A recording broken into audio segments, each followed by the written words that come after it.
personnes, gracieuseté de Terre à Tour et Ibérostar. De plus, gagnez un panier rempli de petites douceurs telles que les Twinings et les confitures Saint-Dalfour offerts par National Importers.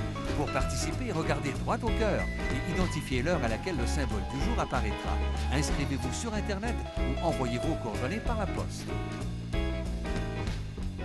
Alors, dépêchez-vous, c'est votre dernière chance de participer. Lundi, on dévoilera le nom des grands gagnants. Alors, bonne chance à tous. Alors, Catherine Dupuis et Éric Chagnon ne voulaient surtout pas courir dans tous les sens, hein? C'est pourquoi leur petit Gaïa qui a 22 mois, passe ses journées au laboratoire de ses parents depuis sa naissance. C'est donc lui qui court un peu partout.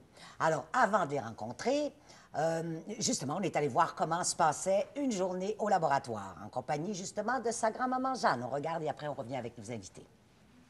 Au début, c'était surprenant d'avoir un bébé sur place avec nous au travail. Pour moi, c'était surprenant. C'est pas dans mes us et coutumes. Et, mais tout de suite, après une semaine, je dis, mon Dieu, quelle bonne idée. Allô, Gaïa! Salut, Gaïa, ça va?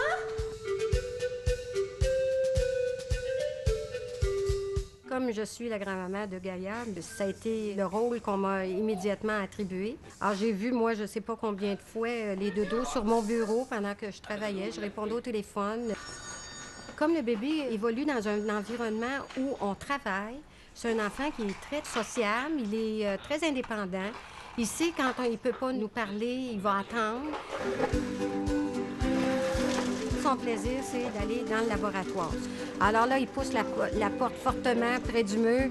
Bang! Là, il regarde. Et quand il n'y a personne dans le laboratoire, jamais Gaïa va pénétrer dans le laboratoire. C'est quoi ça? Là, il y a Can qui va lui montrer des choses à l'écran. Oui, un puce! Jolie, elle, va lui montrer autre chose. Lorsque c'est le temps de la pause, les employés vont l'amener dehors, mais l'amènent à ce moment-là voir maman, va lui donner ses câlins, ses beaux becs, parce que Gaïa a besoin de ça. On n'arrête aucune activité, finalement, quand Gaïa est autour de nous. On continue à travailler. Si moi, j'ai quelque chose, je suis au téléphone, quelqu'un va tout de suite se rendre compte que je suis occupée et il va prendre la relève, tout simplement. Alors, Catherine est partie le cœur gros, évidemment, parce qu'il se faisait garder. Elle n'avait jamais laissé son bébé une seule fois. Elle m'envoie un courriel, puis elle me dit « Jeanne, t'achètes une webcam. Je peux plus. Je ne vis pas, là. Moi, ça me prend mon bébé. Je peux pas être un mois sans vous voir. » Oui, c'est maman. Maman s'en vient bientôt. Papa? Oui, papa, lui, s'en vient ce soir, en avion. Oui, mon amour. Oh, j'ai reçu le béco. C'est Louis Martin qui a pris la relève. Et maintenant, il aime beaucoup plus être endormi par Louis Martin. Je ne sais pas si c'est parce que lui, il a un ventre un peu, puis il est bien appuyé, mais vraiment, il aime beaucoup plus se faire endormir par son parrain et ça va vraiment plus vite. Si moi, j'avais été propriétaire d'une entreprise comme Catherine, parce que je dis bien propriétaire, parce que je ne crois pas qu'un employé pourrait garder un enfant sur place, à moins d'avoir vraiment une relation avec les patrons vraiment exceptionnelle. Jamais j'aurais cru voir ça dans ma vie. J'admire beaucoup la personne que tu es, Catherine. Je suis très fière de toi. Et toi, Éric, la même chose. Je suis aussi fière de toi. Tu fais beaucoup de travail. Vous êtes des gens qui... J'ai jamais vu des gens aussi travaillants que vous dans la vie. Et merci d'être là tous les deux. Je vous aime beaucoup. Ça a presque l'air de... bonjour à vous deux. Ça a presque l'air d'un paradis terrestre, ça. Qu'est-ce qui se passe? Vous arrivez du Japon, là. Hein? Vous arrivez du Japon et c'était la première fois que vous ameniez pas le petit Gaïa. Oui. C'est très difficile. Très difficile? Extrêmement difficile. Surtout que c'était un long voyage. Pour moi, c'était 3 semaines. C'est immense parce que quand j'ai accouché, j'ai eu... je pense que je suis rentrée de travailler au bout de 2 jours.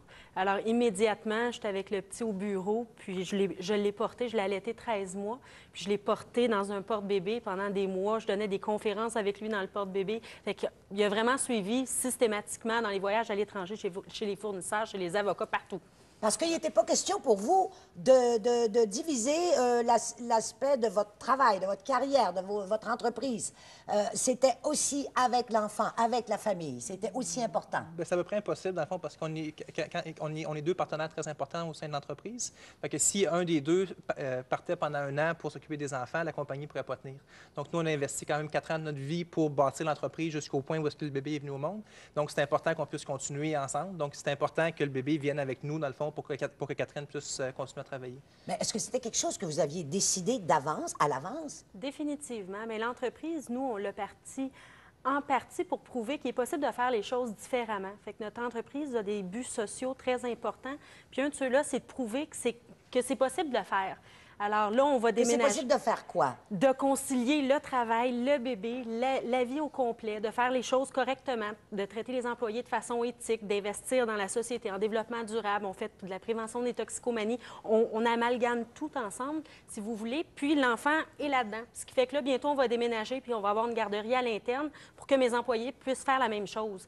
Parce que c'est possible de le faire. C'est possible d'avoir une entreprise, de faire fructifier ça, que ça aille excessivement bien, mais d'investir socialement, d'investir dans ces gens, dans ces employés. On le fait, ça marche.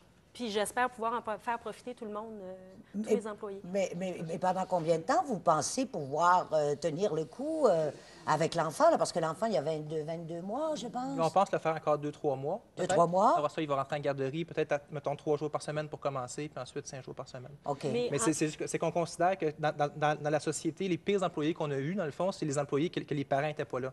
Donc, souvent, donc, la plus grande richesse, dans le fond, d'un individu, je pense, c'est d'avoir eu des bons parents.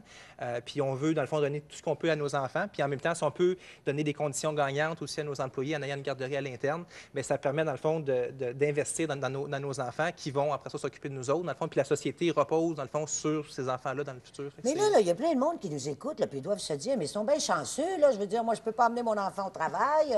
Est-ce que vous sentez privilégié? Je pense nous, on est extrêmement privilégiés de pouvoir le faire, mais en même temps, c'est que si on peut, mettons, démontrer les avantages pour un employeur d'avoir une garderie à l'interne, c'est que ça va encourager d'autres employeurs à faire pareil. Puis à quelque part, il y a comme une compétition pour le talent au Québec, puis il y a trop peu de talent, dans le fond, pour tout ce qu'il y a à faire. Donc, si nous, on crée des conditions gagnantes pour attirer des gens de talent, bien, on va avoir une meilleure entreprise, ça peut faire école. D'accord, mais là, on parle d'une garderie, mais là, il ne s'agissait pas d'une garderie. Là. Vous aviez votre enfant, j'allais dire presque imposé, parce qu'il n'était pas question que vous vous en sépariez, c'est ça que je comprends. Il n'y en était pas question. On avait pris cette décision-là dès le départ, puis on a décidé de créer les conditions pour que ça se fasse. C'est quoi les conditions, les moments les plus difficiles à concilier, justement? C'est quoi les... Bien, je pense que les conditions étaient très gagnantes chez nous parce que la mère de Catherine était là, le frère de Catherine, on est un couple en affaires. Donc, juste la base, dans le fond, familiale est extrêmement forte. Puis je pense que si Jean n'était pas là, puis Lou Martin n'était pas là, ça serait extrêmement difficile pour nous de le faire. Donc, on est extrêmement chanceux d'avoir ces conditions-là, mais on a trouvé, dans le fond, il y a plusieurs façons de concilier travail et famille. Ça, c'est la façon que nous avons trouvée. Je pense que c'est important pour les employeurs de trouver des façons innovantes pour que leurs employés peuvent aussi avoir une conciliation travail-famille. Puis c'est ça qui est la clé d'avoir une société qui est en santé dans le futur. Est-ce que vous seriez allé jusqu'à accepter que vos employés aient des enfants de quelques jours jusqu'à 22 mois, vos propres employés en ce moment? Est-ce que, dépendamment du poste. Madame Alette, et puis s'occupe de changer la couche, finalement, sur les 8 heures où elle est payée, elle en passe 4 à s'occuper du petit.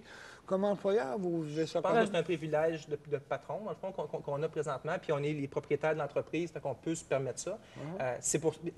On ne peut pas permettre à tous nos employés de faire pareil. Donc, c'est pour ça qu'on va avoir une garderie à l'interne, puis créer des conditions pour qu'ils puissent avoir quelque chose qui ressemble dans la mesure du possible. Mais vous, pensez-vous tenir le coup longtemps comme ça, là, avec cette effervescence d'entreprise, d'enfants, parce que vous en voulez un autre? Est-ce que vous vous ressourcez? Est-ce que vous vous calmez? Est-ce que vous avez... C'est excessivement stimulant ce qu'on fait. Ce qu'on fait, c'est on travaille dans ce dont on croit. Oui. Ce qui fait qu'on est passionné par ce qu'on fait. Dans quoi vous travaillez? Parce que les gens vont se demander, on sait bien que ce n'est pas le propos de l'émission, là, mais dans quoi vous travaillez? Vous êtes chimiste? Bien, notre entreprise, c'est Laboratoire Mauve. Dans le fond, on fait de la recherche et développement au niveau des produits naturels, cosmétiques, pharmaceutiques. On fabrique à façon pour une 50aine de compagnies, puis on a nos marques à nous aussi. y a peut-être des petites granules qui nous aideraient, Gilles, je ne sais pas. Là, juste avant d'aller à la pause, je sais, mais on a un courriel. Bonjour, quand on a une vie de fou entre le travail, les enfants, etc., comment respecter le rythme de chacun?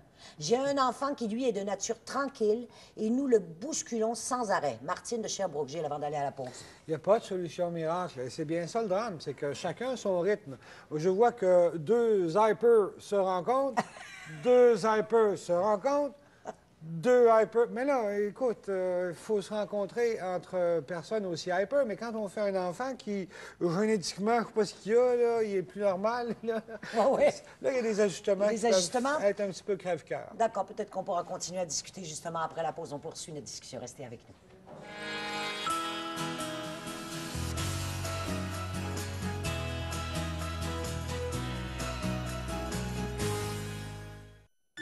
Protéger l'environnement, c'est important maintenant et pour l'avenir. Voilà pourquoi chez Cascade, nous utilisons des procédés écologiques pour fabriquer des essuie-tout et du papier hygiénique de toute première qualité. Essayez les produits Cascade et participez au concours Rouler vert. Vous pourriez gagner une Smart et faire tourner les têtes. Détails sur les emballages spécialement marqués ou au cascadenviro.com. Changez vous aussi d'environnementalité. Adoptez les produits Cascade, un choix